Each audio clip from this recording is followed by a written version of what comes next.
Hi officers, இந்த வீடியோவில் நாம் அழகு 5 இந்திய பொருளாதாரம் மற்றும் தமிழ்நாட்டின் வளர்ச்சி நிர்வாகம் இல்லை 20 கேள்விகள் இல்லையா. 5 ஆண்டு திட்ட மாதிரிகள் ஒரு மதிப்பீடு இந்த வீடியோவில் பார்க்கலாம். இந்திய ரிசர்வ் வங்கி இது வங்கிகள் தேசியமயமாக்கப்பட்டதும் இந்த வீடியோவில் பார்க்கலாம். இந்திய 5 ஆண்டு திட்டங்களின் சாதனைகள். பொருளாதார திட்டமிடுதலின் நோக்கம் வரையறுக்கப்பட்ட அளவிலான வளங்களை திறம்பட பயன்படுத்தி விரும்பிய இலக்குகளை அடையதலாகும். 5 ஆண்டு திட்டங்கள் வாயிலாக பொருளாதார திட்டமிடுதலை மேற்கொள்ளும் முறை ரஷ்யாவிடமிருந்தும் முன்னாள் சோவியத் ரஷ்யாவிடம் தான் தருவிக்கப்பட்டதுன்னு சொல்கிறாங்க. இது 11th பொருளாதாரம் எக்கனாமிக்ஸ் புக்கில் தான் இப்போ இந்த லெசனை பார்த்துட்ருக்கோம். அதாவது 5 ஆண்டு திட்டங்கள் வாயிலாக பொருளாதார திட்டமிடுதலை மேற்கொள்ளும் முறை எதிலிருந்து கொண்டு வரப்பட்டது அப்படின்னா ரஷ்யாவிடமிருந்து தான், முன்னாள் சோவியத் ரஷ்யாவிடமிருந்து தருவிக்கப்பட்டது. இந்தியா 12 5 ஆண்டு திட்டங்களை செயல்படுத்தியுள்ளது. இதுவரைக்கும் 12ஆம் 5 ஆண்டு திட்டமே 2012-17 இறுதியான 5 ஆண்டு திட்டம் என அறிவிக்கப்பட்டுள்ளது.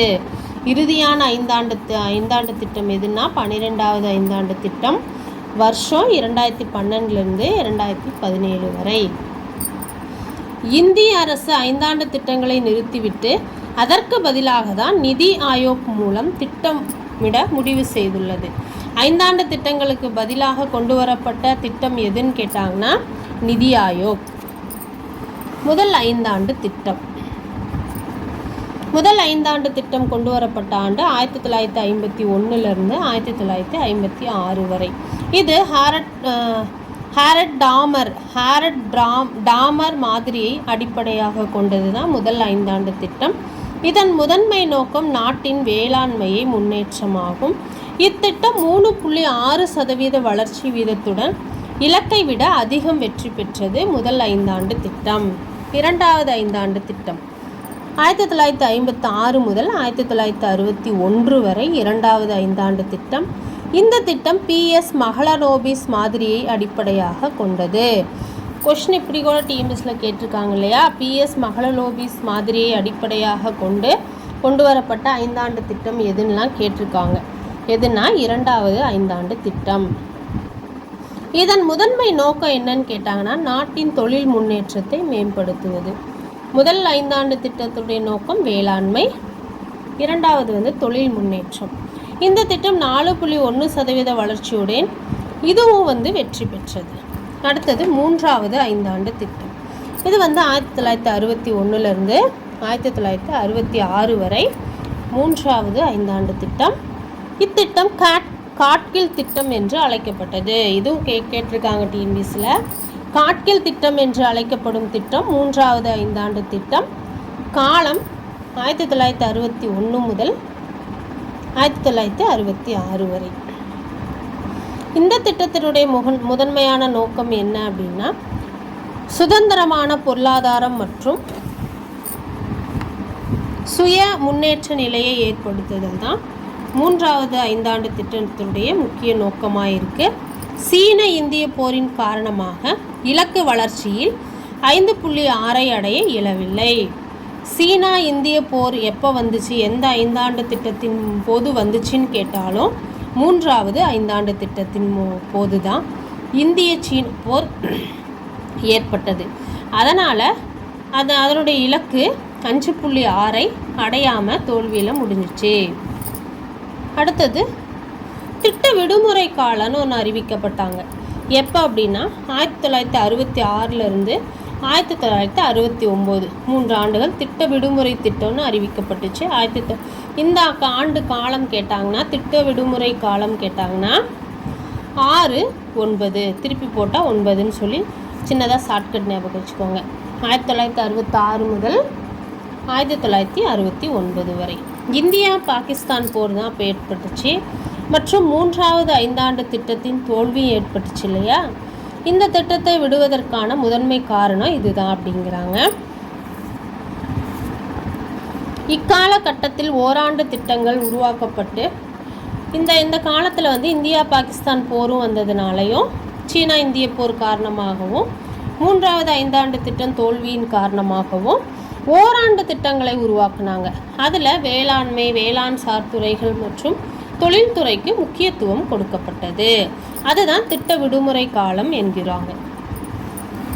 அடுத்தது நான்காவது ஐந்தாண்டு திட்டம் 1969 ஏன்னா 69ஓட திட்ட விடுமுறை காலம் முடிஞ்சிருச்சு, ஓராண்டு திட்டங்கள்.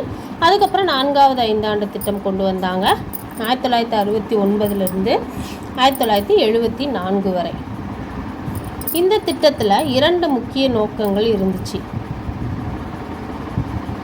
என்ன அப்படின்னா, நிலையான வளர்ச்சி மற்றும் தற்சார்பு நிலையை அடைவது. இந்த திட்டத்தில் அதன் இலக்கு எவ்வளோ? நான்காவது ஐந்தாண்டு திட்டத்துடைய இலக்கு அப்படின்னா 5.7%. வளர்ச்சி எட்டில் நான்காவது ஐந்தாண்டு திட்டம் இந்த வளர்ச்சி எட்டாமல் 3.3% வளர்ச்சியை மட்டும்தான் பெற்று இதுவும் தோல்வியில் முடிஞ்சிச்சு, நான்காவது ஐந்தாண்டு திட்டம். அடுத்தது ஐந்தாவது ஐந்தாண்டு திட்டம். இது 1974 1979 வரை ஐந்தாவது ஐந்தாண்டு திட்டம். இத்திட்டத்தில் வேளாண்மை தொழில்துறை மற்றும் சுரங்க தொழிலுக்கு முன்னுரிமை வழங்கப்பட்டது. வேளாண்மை தொழில்துறை மற்றும் சுரங்க தொழிலுக்கு முன்னுரிமை வழங்கப்பட்ட ஐந்தாண்டு திட்டம் எதுன்னு கேட்டாங்கன்னா ஐந்தாவது ஐந்தாண்டு திட்டம். ஒட்டுமொத்தமாக நோக்குகையில் ஒட்டுமொத்தமாக பார்த்தா இலக்கு வளர்ச்சியான 4.4% விட அதிகமாக 4.8% வளர்ச்சி பெற்று ஐந்தாவது ஐந்தாண்டு திட்டம் வெற்றி பெற்றது. அப்புறம் இந்த திட்டத்தின் முன்வரைவு டிபி தார் அவர்களால் தயாரிக்கப்பட்டது. ஐந்தாவது ஐந்தாண்டு திட்டத்துடைய முன்வரைவு யாரால் தயாரிக்கப்பட்டதுன்னு கேட்டாங்கன்னா டிபி தார்.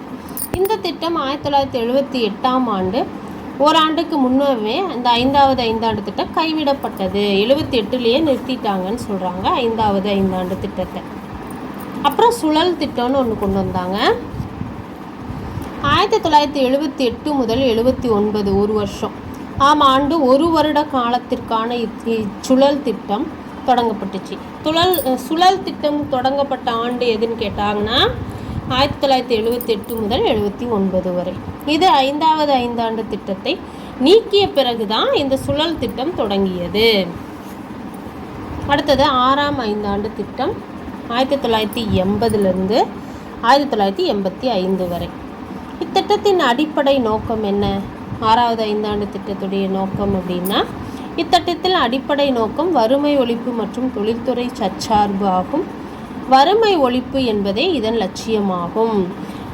வறுமையை ஒழிக்க ஒரு லட்சியமாக கொண்டு தொடங்கப்பட்ட ஐந்தாவது திட்டம் எது அப்படின்னு கேட்டாங்கன்னா ஆறாவது ஐந்தாண்டு திட்டம். இது முதலீட்டு திட்டத்தை அடிப்படையாக கொண்டது தான்.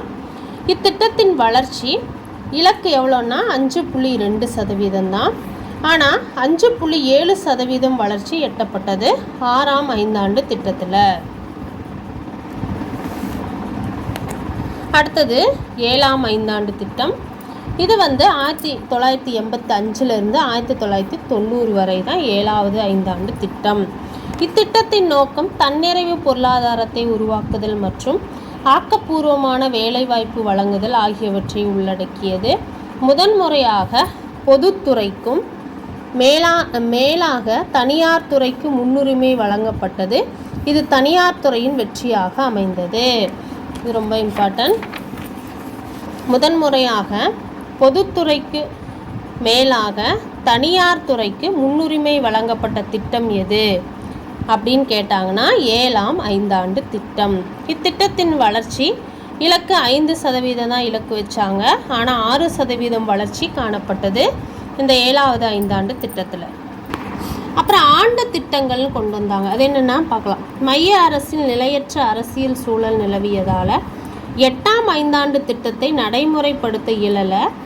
எனவே 1990 முதல் 91 மற்றும் 91 முதல் 92 ஆகிய ஆண்டுகளுக்கு இரு ஓராண்டு திட்டங்களை உருவாக்கப்பட்டது.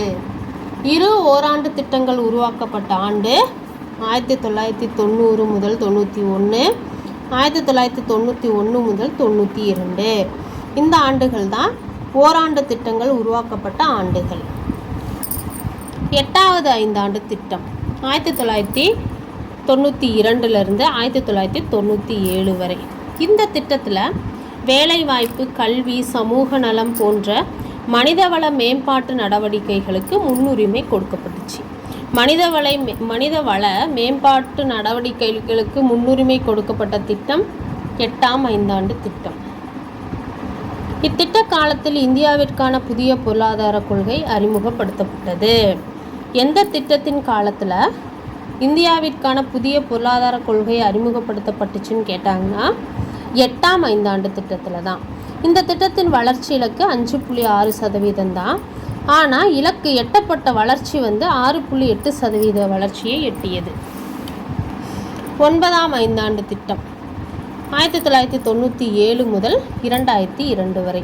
இது சமூக நீதியுடன் கூடிய சமமான வளர்ச்சிக்கு இத்திட்டத்தில் முக்கிய கவனம் கொடுக்கப்பட்டது.